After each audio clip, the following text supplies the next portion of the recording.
Assalamualaikum warahmatullahi wabarakatuh. Salam satu Malaysia, salam Malaysia Madani. Kita ke udara pada malam ini, pada petang ini untuk membicarakan isu-isu semasa. Cuba tengok lighting ni macam tak okey. Petang ni tuan-tuan, kita nak membawa satu tajuk, iaitu rang undang-undang Parlimen berpenggal. Ini telah dicadangkan oleh Yang Amat Berhormat Datuk Seri Ahmad Zahid Hamidi, di mana beliau mencadangkan supaya selepas ini diwujudkan satu undang-undang. Satu undang-undang yang mana apabila sebuah kerajaan dibentuk, maka kerajaan itu akan berfungsi, kerajaan itu akan wujud selama satu penggal pilihan raya, maknanya 5 tahun. Maknanya tidak ada lagi cerita tentang tebuk atap, tidak ada lagi cerita tentang menukar kerajaan sekerat jalan. Dan saya rasa ini adalah satu cadangan yang sangat baik dan saya menyokong penuh perkara ini, dan saya harap ianya dapat dilaksanakan seberapa segera yang mungkin. Lebih-lebih lagi zaman keterdesakan Perikatan Nasional ini, kerja menebuk atap, kerja menjadi kerengga ni tak pernah berhenti tuan-tuan. Dan ianya sedikit sebanyak mengganggu perjalanan pentadbiran negara dan dalam masa yang sama menyebabkan rakyat berada dalam keadaan gundah gulana ataupun resah, gelisah kerana bimbang kerajaan akan bertukar dan pelabur akan lari, kita punya ekonomi akan menguncup semula dan macam-macam akan berlaku. Jadi ini mukadimah saya pada petang ni. Tuan-tuan yang berminat untuk bertanya soalan boleh masuk ke dalam ruangan komen TikTok saya, ataupun boleh naik kotak kita, dan mungkin kita boleh cerita tajuk-tajuk lain sama. Dah beberapa hari ni saya tak sempat nak buat live tuan-tuan. Dulu kita buat kerja sebagai orang politik saja, sebagai pengarah komunikasi UMNO dan juga sebagai Ketua Sekretariat Media Perpaduan. Hari ini saya kena agihkan tugas saya sebagai pengurusi permodalan Risda Berhad. Setiap hari saya berjumpa dengan berpuluh orang. Macam-macam proposal yang mereka bawa kepada saya untuk dipertimbangkan dan saya submit kepada Risda. Ada yang kita Risda boleh buat, ada yang kita Risda tak boleh buat kerana di luar bidang kuasa. Sungguh pun begitu, kita juga cari juga kawan-kawan lain yang mungkin mempunyai kekuatan kewangan yang boleh support projek kawan-kawan kita yang dibawa kepada saya.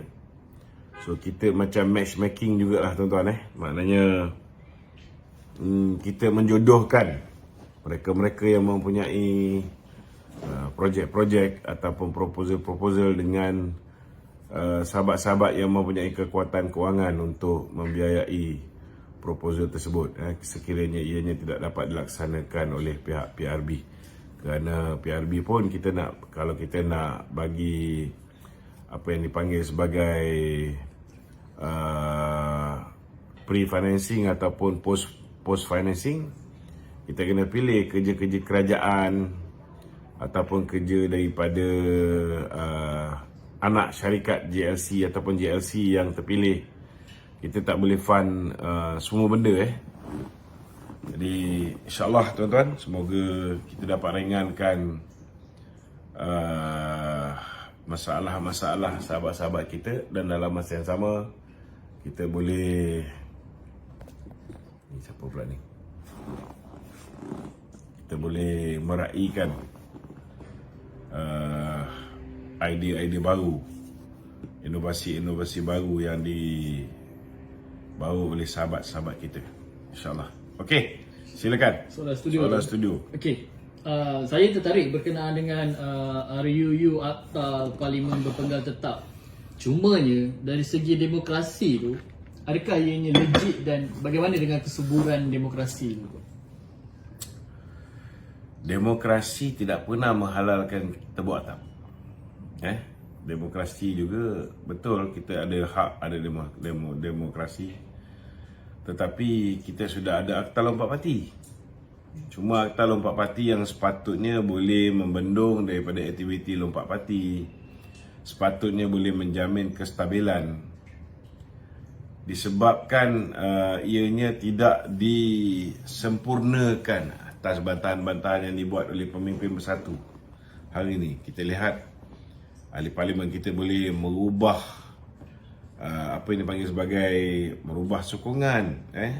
Mula-mula sokong PM, lepas tu ada yang tak sokong PM, lepas tu ada pihak pula membalas, 5 orang pula pergi menyokong PM disebabkan tindakan Syed Saddiq seorang. So benda ni mewujudkan suasana yang tidak aman, tidak tenteram, politik yang stabil menjadi goyang kerana investor mendapat isyarat bahawa boleh berubah kerajaan. Dan ini menyebabkan investor ataupun pelabur akan lari daripada negara kita. Bila pelabur lari, ianya memberi kesan kepada pertumbuhan ekonomi, ianya memberi kesan kepada peluang pekerjaan yang dah diwujudkan, ianya memberi kesan kepada banyak perkara. Sampailah peningkatan jenayah pun boleh berlaku. So bagi saya, kalau ada wujud apa yang dipanggil sebagai rang undang-undang Atap Parlimen berpenggal Atap Parlimen berpenggal tetap maknanya sekali berubah kerajaan cukup untuk 5 tahun. So ada masa untuk dia orang buat kerja untuk 5 tahun. Tak ada berubah sekat jalan. Benda ni akan banyak membantu insya-Allah. Tapi tu, dari segi optik kerajaan perpaduan sekarang ni, nampak benda ni seperti terdesak. Yang cakap terdesak, sebenarnya orang yang terdesak nak tukar kerajaan.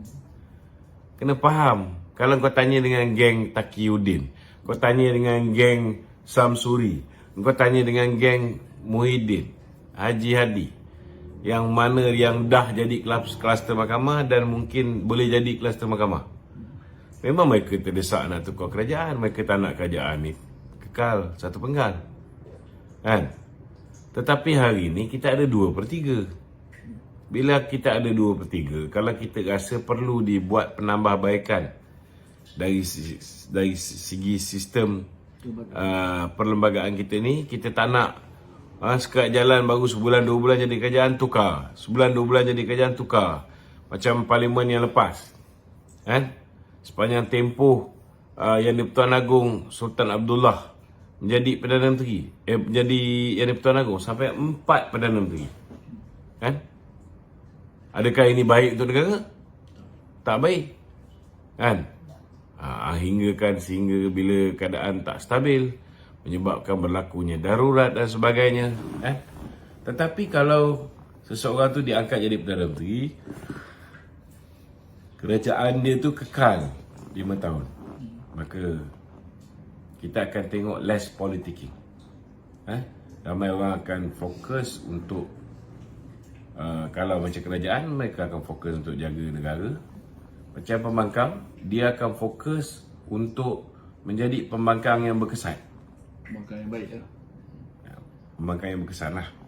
Maknanya dia akan bicara tentang soal polisi dan sebagainya, macam mana check and balance yang boleh dilakukan untuk memastikan kerajaan tak boleh buat sesuka hati. Lebih baik mereka fokus buat kerja tu daripada mereka hanya fokus nak jatuhkan kerajaan je. Dan kerajaan pun hari-hari fokus nak mematahkan gerakan nak menjatuhkan kerajaan je. Last kali satu apa pun tak buat. Yang terkesan rakyat lah. Yang terkesan rakyat.